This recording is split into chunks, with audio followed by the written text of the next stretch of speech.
Hello class, I'm going to go over something that's going to be helpful to you when you're doing the Unit 2 Cengage examples or assignments within the Cengage. One of the assignments in the Cengage, it asks you to work with a object that is a scanner, but it never anywhere gives you any information telling you how a scanner works or what a scanner is. So I'm going to kind of go through this and just give you some information so that it will help you with this assignment. So the assignment that we're going to be dealing with is under Unit 2, Elements of High Quality Programs. We're going to go into the code section, and we're going to scroll down, and we're going to do Understanding Sequential Statements in Java. We're going to hit Start Assignment now. Once you go in here, you're going to have a pre-programmed start-off, jumping-off point program here. One thing I will note, that some of your variables will not have an initial value, and when you try to run it for the first time, it'll give you these red marks that says some of the variables don't have initial values. I just went ahead and set them all to 0, so if yours looks a little different than mine, that's why mine says equals 0 in some of the locations. I just wanted it to be able to run first and not give me any errors before I actually started working on this. So it's going to ask you to do several things before you get to the part where you're going to deal with the scanner, and I recommend that you do all of that stuff first and make sure everything's working before you get down here to number 5 and you try to make the scanner work by allowing the user to do input into the program. So it's asking you to go ahead and set up an input for the salary and the number of dependents. I'm going to show you how this works so you're not confused whenever you go to do this, because there's no notation anywhere in this Cengage information that tells you exactly how scanner works.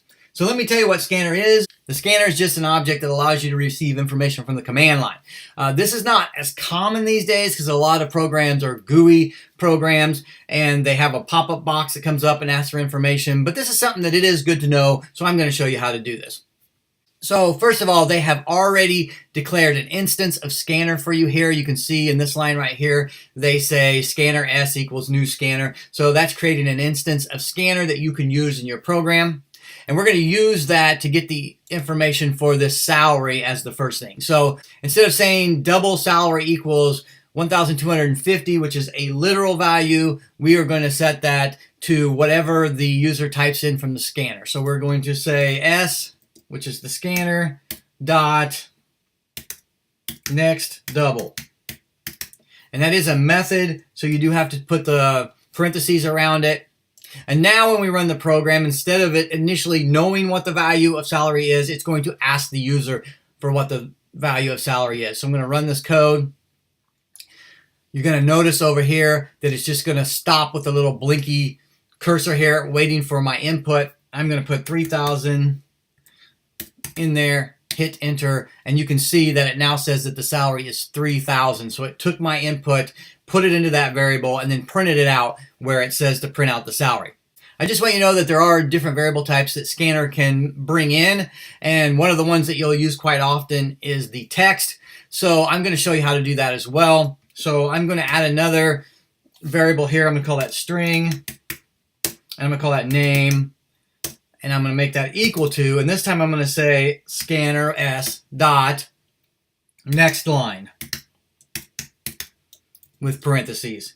And this will let me bring in a string value. So if I run this now, I'm going to have two prompts. The first prompt in order is going to be my name prompt right here. So I'm going to type my name. And the second prompt is going to be my salary. So I'm going to put 2,000 in here for my salary, and as you can see, it still works. It still puts my 2,000 in salary. Now, I didn't do anything with the name, and I'm not going to do anything with the name. I just want you to understand that there are different variable types that you can bring in with the scanner. Now, I will caution you on this. If I try to put my salary first,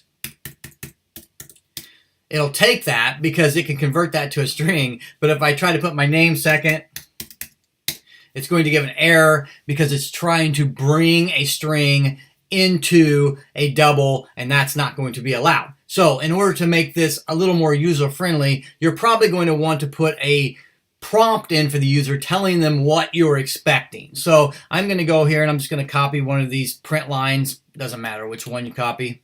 And I'm going to paste it here before my scanner. Now make sure you paste it before your scanner because you want it to prompt the user before the scanner asks them for the data. I'm going to take out this variable here And I'm just going to tell them what I want in the string literal. So I'm going to say, please input your name. Then I'm going to copy this and paste it right before the salary as well. And I'm going to say, please input your salary. Now when I run it, it's going to prompt the user and tell them exactly what information I want. So I'm going to go ahead and run this code. And you can see it says, please input your name. So I'm going to put my name. And then it's going to say, please input your salary. And I'm going to put my salary.